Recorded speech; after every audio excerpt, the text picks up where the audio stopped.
Nah, kalian lihat kan orang di belakang tadi? Orang di belakang tadi terjatuh dan akan mengakibatkan luka. Luka ini akan sembuh, namun bisa meninggalkan bekas dan tidak meninggalkan bekas sama sekali. Mengapa hal itu terjadi? Itu terjadi dikarenakan memproduksi dengan cara membelah untuk menghasilkan sel baru, yaitu dengan cara mitosis. Yuk, kita bahas lebih lanjut, apa itu mitosis?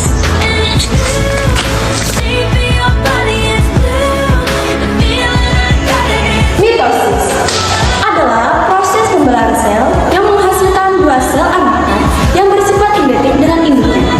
Mitosis terjadi pada sel tubuh atau sel somatik.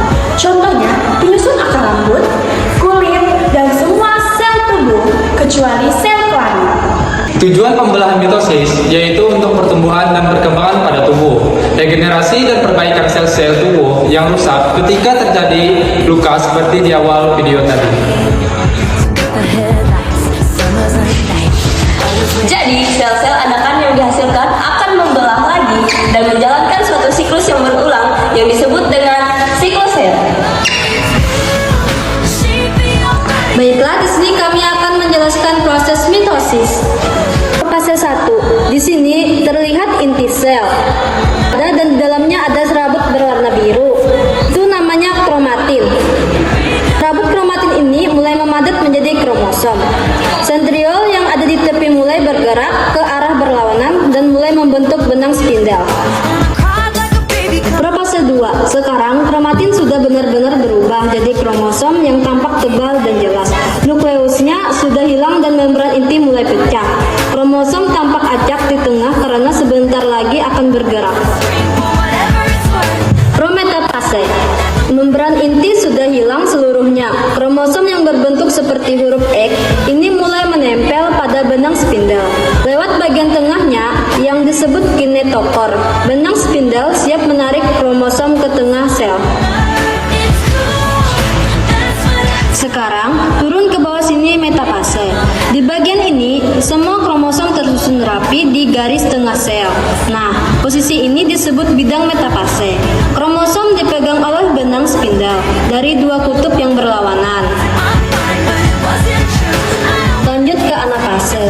Sekarang kromosom yang tadi di tengah sudah ditarik ke arah berlawanan. Setiap kromatid saudara berpisah dan bergerak ke kutub masing-masing. Ini supaya dua sel anak nanti punya jumlah kromosom yang sama. Terakhir, telopase. Di sini, kromosom yang sudah sampai di kutub mulai berubah lagi jadi serabut halus, seperti semula disebut kromatin. Membran inti terbentuk kembali dan akhirnya sel membran menjadi dua. Nah, hasilnya dua sel anak identik. Mitosis punya banyak manfaat, diantaranya membantu pertumbuhan, memperbaiki jaringan tumbuh yang rusak, dan mempertahankan kestabilan genetik setiap sel. Proses kecil ini ternyata punya peran besar untuk kelangsungan hidup kita. Tanpa mitosis, luka di tubuh kita gak akan bisa sembuh, dan kita juga gak bisa tumbuh tinggi. Jadi, mitosis itu penting banget buat kehidupan. Baiklah, sekarang kalian sudah tahu kan apa itu mitosis dan bagaimana siklusnya. Dapat kita simpulkan bahwa mitosis adalah pembelahan sel yang menghasilkan dua sel anak yang identik dengan jumlah kromosom yang sama dengan induknya. Proses ini sangat penting loh bagi pertumbuhan, perbaikan jaringan, dan mengganti sel yang rusak. Keren banget kan? Sekian video kami dari kelompok 4 tentang mitosis. Semoga bermanfaat.